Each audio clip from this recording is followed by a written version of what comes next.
Hi hello ನಮಸ್ಕಾರ. ಸುಶಿಯ food ಪ್ಲಸ್ಗೆ ನಿಮ್ಮೆಲ್ರಿಗೂ ಸ್ವಾಗತ. ಇವತ್ತಿನ ರೆಸಿಪಿನಲ್ಲಿ ಒಂದು ಹೆಲ್ತಿ ಡ್ರಿಂಕ್ನ ನಿಮ್ಮ ಜೊತೆ ಶೇರ್ ಮಾಡ್ತಾ ಇದ್ದೀನಿ.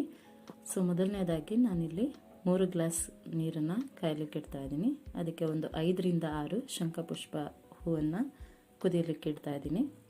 ಅನೇಕ ಮನೆಗಳಲ್ಲಿ ಇದನ್ನು ಅಲಂಕಾರಿಕ ಗಿಡವನ್ನಾಗಿ ಬೆಳೆಸಿರ್ತಾರೆ. ಇದರ ಔಷಧೀಯ ಗುಣಗಳು ಕೂಡ ಅಷ್ಟೇ ಹೇರಳವಾದದ್ದು. ಅದರಲ್ಲೂ ಈ ಸ್ತ್ರೀ ಸಂಬಂಧಿತ ಕಾಯಿಲೆ, ಹೃದಯ ಸಂಬಂಧಿತ ಕಾಯಿಲೆ, ಕಿಡ್ನಿ ಸಮಸ್ಯೆ ಪ್ರಾಬ್ಲಮ್ ಇದ್ದವರು, ಹಾಗೆ ಬ್ಲಡ್ ಸರ್ಕ್ಯುಲೇಷನ್, BP ಏರಿಳಿತ ಇದ್ದವರು, ಹಾಗೆ ಅಜೀರ್ಣ ಸಮಸ್ಯೆ ಇದ್ದವರು ಕೂಡ ಈ ಒಂದು ಪಾನೀಯವನ್ನು ನಿಯಮಿತವಾಗಿ ಬಳಸ್ತಾ ಬಂದರೆ ಆರೋಗ್ಯಕ್ಕೆ ತುಂಬ ಒಳ್ಳೆಯದು. ಕಡೆಯದಾಗಿ ಅರ್ಧ ಚಮಚ ನಿಂಬೆ ರಸ ಹಾಗೂ 1 ಸ್ಪೂನ್ ಜೇನುತುಪ್ಪವನ್ನು ಸೇರಿಸಿದ್ರೆ ಈ ಡ್ರಿಂಕ್ ರೆಡಿಯಾಗಿ ಹೋಯಿತು. ಮಕ್ಕಳ ಮೆಮೊರಿ ಪವರ್ಗೂ ಕೂಡ ಈ ಡ್ರಿಂಕ್ ಅಷ್ಟೇ ಸಹಾಯಕಾರಿಯಾಗಿರುತ್ತೆ. ಸೊ ನೋಡಿದ್ರಲ್ಲ, ಪ್ಲೀಸ್ ಈ ವಿಡಿಯೋ ಇಷ್ಟ ಆಗಿದ್ರೆ ಒಂದು ಸಬ್ಸ್ಕ್ರೈಬ್ ಮಾಡಿ ಹಾಗೆ ಲೈಕ್ ಮಾಡಿ. Thank you.